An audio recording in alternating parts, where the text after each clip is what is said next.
पिछले 3 दिनों से शानदार तरीके से चल रहा 13वां global festival of journalism and AVGC Noida का समापन भी काफी भव्य रहा। 3 दिवसीय कार्यक्रम के दौरान आखिरी दिन के समापन समारोह में एएफटी और डिजाइन के स्टूडेंट्स द्वारा फैशन शो ने सबका ध्यान अपनी ओर खींचा। वहीं फैशन शो की शुरुआत दीप प्रज्वलन के साथ हुई।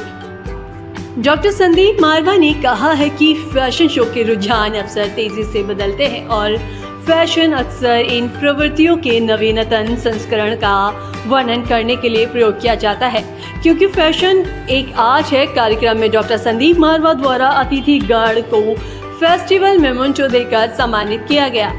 वहीं बताते चले कि ट्रेडिशनल थीम पर आधारित फैशन शो जिसने रंगीन दुनिया और इसके फैशन शो ने कार्यक्रम में 4 चांद लगा दिए। वहीं शो में ना सिर्फ बॉलीवुड की ट्रेडिशनल विरासत को दिखाया गया, बल्कि इसके साथ ही आधुनिक फैशन का भी बेहतरीन संगम दिखाया गया। फैशन शो में मॉडल्स ने रैंप पर अपने टैलेंट का जलवा बिखेरा, वहीं जिससे ये समा और ज़्यादा खूबसूरत हो गया। साथ ही कई तरह के कॉस्ट्यूम डिज़ाइनर भी पेश किए गए, जिससे मारवा स्टूडियो और संदीप मारवा की जमकर तारीफ की गई।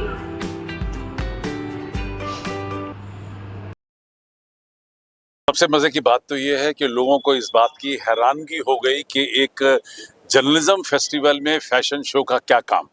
और यही हम लोगों को बताना चाहते हैं कि जब प्रेस काउंसिल ऑफ इंडिया बनी थी देश के अंदर, तो 3 मुद्दों को लेकर मीडिया को बताया गया था कि ये आपकी जिम्मेदारी है। पहली जिम्मेदारी टू इन्फॉर्म, इंफॉर्मेशन। सेकंड जिम्मेदारी टू एजुकेट, एजुकेशन। और तीसरी जिम्मेदारी टू एंटरटेन मासेस। और ये जिम्मेदारी भी मीडिया की आती है, चाहे वो अखबार हो, रेडियो हो, टेलीविजन हो, ओटीटी चैनल हो या न्यू मीडिया हो। आपकी ये 3 जिम्मेदारियां हैं समाज के प्रति कि आप उन्हें मैक्सिमम इंफॉर्मेशन दीजिए, मैक्सिमम उन्हें एजुकेट करिए और मैक्सिमम एंटरटेनमेंट करिए। और ये तीनों का जो है संतुलन हमेशा बना रहना चाहिए। कोई भी एक संतुलन जब बिगड़ेगा तो मीडिया कहीं ना कहीं कमज़ोर पड़ जाएगा। आज उसी को जताने के लिए यहाँ फैशन शो भी रखा गया था। जैसे पहले दिन एक म्यूजिकल प्रोग्राम रखा गया था कि जहाँ से workshop, seminar, symposium, interaction programme करके हम लोग इंफॉर्मेशन बांट रहे हैं, एजुकेशन बांट रहे हैं, वहाँ एंटरटेनमेंट भी उतना ही ज़रूरी है। अच्छा लगा कि हमने इसी फैशन शो के ज़रिए एक जर्नलिज्म के मैसेज को आम जनता तक पहुंचाने की कोशिश की है, जिसके अंदर हमने अलग अलग स्टेट्स के जो फैशन को यहाँ पर उभारने की कोशिश की है।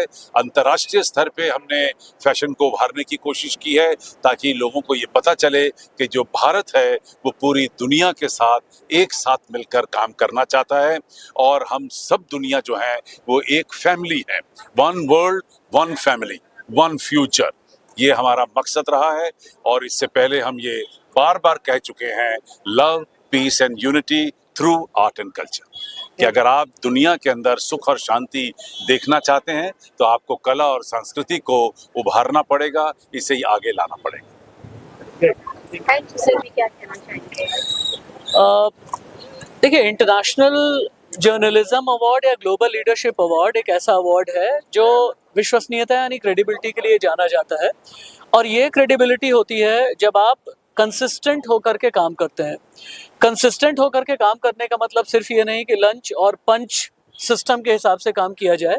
ज़रूरी ये होता है कि अपनी अकाउंटेबिलिटी और रिस्पॉन्सिबिलिटी समझते हुए काम किया जाए। मारवा स्टूडियो, चूँकि मेरा तो ये मानना है जिस तरह की यहाँ एनर्जी होती है, जिस तरह का यहाँ डायनेमिज्म होता है, मारवा स्टूडियो जब भी मैं आता हूँ, क्योंकि मैं भी अलमनाई हूँ मारवा स्टूडियो का, तो यहाँ पर ये फील होता है कि हाँ, लेजेंड्स किस तरीके से तैयार किए जाते हैं।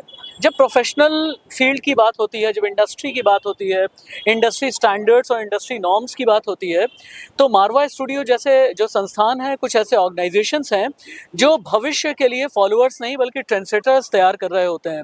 अगर आप फॉलोअर बनते हैं तो आप ये रिस्पॉन्सिबिलिटी नहीं समझते, लेकिन अगर आप ट्रेंड सेटर बनते हैं तो आपको पता चलता है कि हाँ, आपकी अकाउंटेबिलिटी क्या है। और जब अकाउंटेबिलिटी की बात होती है तो ये अकाउंटेबिलिटी जनता के लिए है, ये अकाउंटेबिलिटी सोसाइटी के लिए है। ये अकाउंटेबिलिटी आज की तारीख में सबसे बड़ी है कि आप फेक न्यूज़ से किस हद तक दूर रहें। जितना आप फेक न्यूज़ से दूर रहेंगे उतने आप क्रेडिबल रहेंगे, उतने ज़्यादा विश्वसनीय रहेंगे और तब शायद ये अवार्ड हाथ में लेने पर ना ये बोझ नहीं लगता, तब समझ में आता है कि जिम्मेदारी होता है, जिम्मेदारियों का वेटेज क्या होता है और ये जिम्मेदारी आपको फ्यूचर के लिहाज से तैयार करने का आभास कराती है। Thank you so much. Hello, good evening, everyone. I'm Dr. Utsav. Thank you so much for, you are the people, the media person is the strength of this nation. And I am, very much excited to be the part of this academia, this journalism.